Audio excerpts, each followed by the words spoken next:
All right, the High Court on Monday blocked the Interior Ministry from approving a proposal to deploy Kenyan police officers to Haiti, a mission expected to restore peace in the troubled Caribbean island.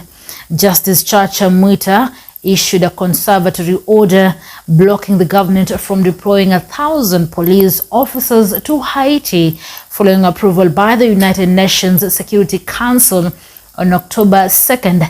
The petition, filed by the Third Way Alliance through a Kuru court, has challenged the move's legality, which could pose a challenge to the US-backed mission. Sandra Kidamani is on that story.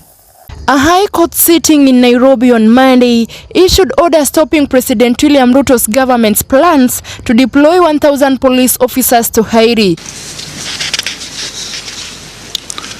Justice Chacha Mwita of Milimani Constitutional and Human Rights Division issued the controversy order stopping the government's decision to deploy the officers to Haiti or any other country pending the hearing to determination of a case lodged by two petitioners, namely Third Way Alliance and Miruru Waweru. Justice Mwita issued a controversy order blocking the government from deploying 1,000 police to Haiti following approval by the United Nations Security Council UNSC on 2nd October. Aggrieved by the approval for the department of the officer, Third Way Alliance through a court and Waweru moved to court challenging the legality of the move, which could pose a challenge to the US-backed mission. This comes after President William Ruto on 3rd October 2023 welcomed the United Nations Security Council approval of the Kenyan-led multinational security support mission in Haiti, promising that the historic operation will succeed. On the 21st of September, I stood before the General Assembly of the United Nations to express the case for the United Nations Security Council to deliver a framework that would facilitate the deployment of a multinational security support mission to Haiti as part of a holistic multilateral response to the challenges faced by the nation. We have always stood ready and willing to do our part to bring peace, security, and stability.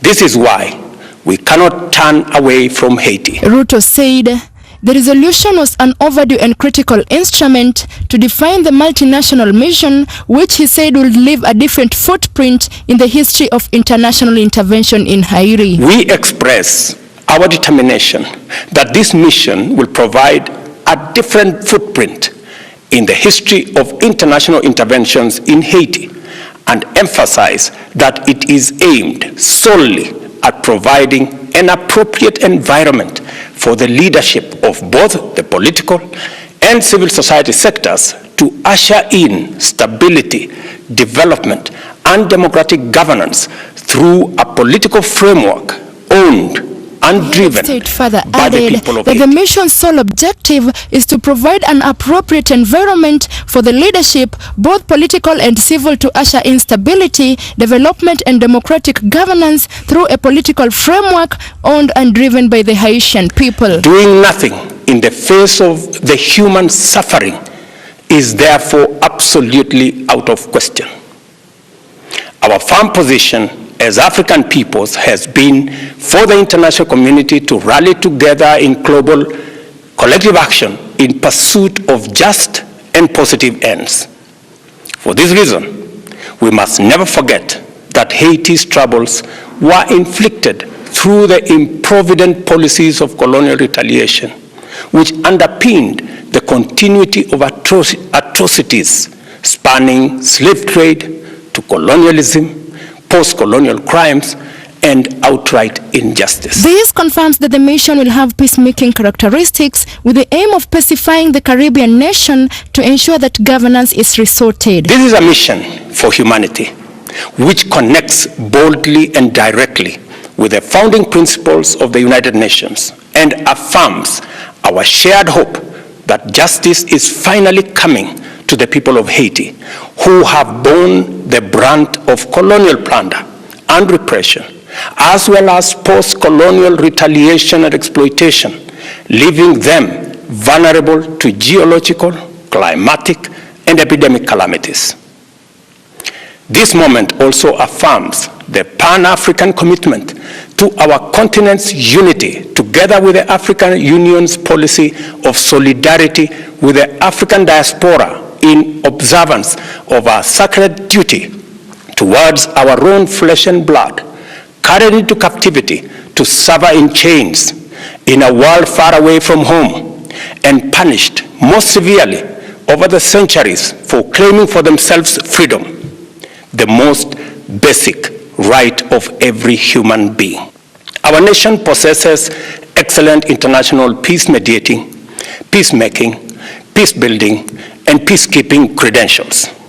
From East Timor and the former Yugoslavia to Eritrea and Angola, all the way to Sierra Leone. This comes after the United Nations Security Council on Monday voted to send a multinational force in Haiti led by Kenya to help combat violent gangs in the troubled Caribbean country. The provisional agenda for this meeting is the question concerning Haiti. The agenda is adopted. The Council is ready to proceed to the vote on the draft resolution before it.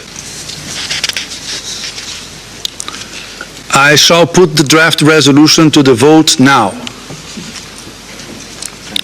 Will those in favor of the draft resolution contained in document S/2023/709 please raise their hand? Those against? Abstentions? The resolution drafted by the United States was approved with 13 votes in favor and 2 abstentions from China and Russia Federation. The result of the voting is as follows: 13 votes in favor, 2 abstentions, no votes against. The draft resolution has been adopted as Resolution 2699/2023. The resolution authorizes the force to deploy for 1 year, with a review after 9 months, making the first time a force is deployed in Haiti since the UN-approved mission nearly 20 years ago. This mission comes at the request of the Haitian government and Haitian civil society to address the insecurity and dire humanitarian crisis the country has faced for far too long. The deployment of this mission will help to support Haiti's critical near-term needs and to foster the security conditions necessary for the country to advance long-term stability. I'd like to thank Ecuador as the penholder for its tireless work.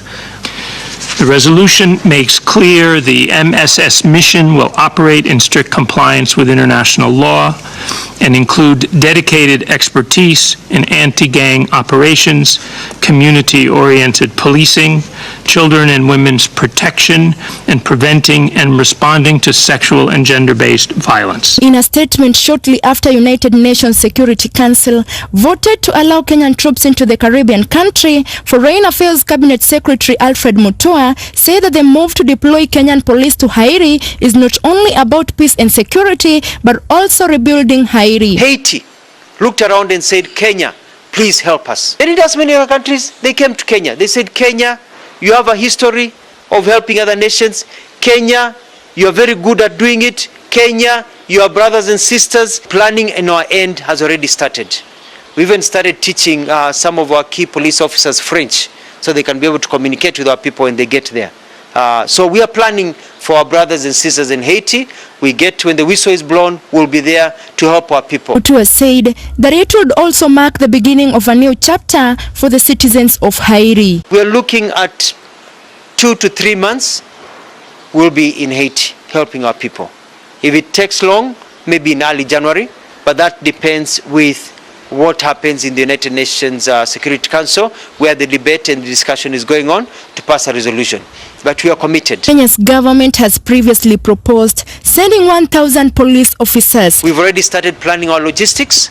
We had a very good meeting this morning with the police, where they are able to tell us about their planning model, the equipment that is required, the personnel that is required. So planning in our end has already started. Last month, United States President Joe Biden promised to provide logistics and $100 million to support the Kenyan-led force. Sandra Kidamani, Maisha Prime, Maisha Television.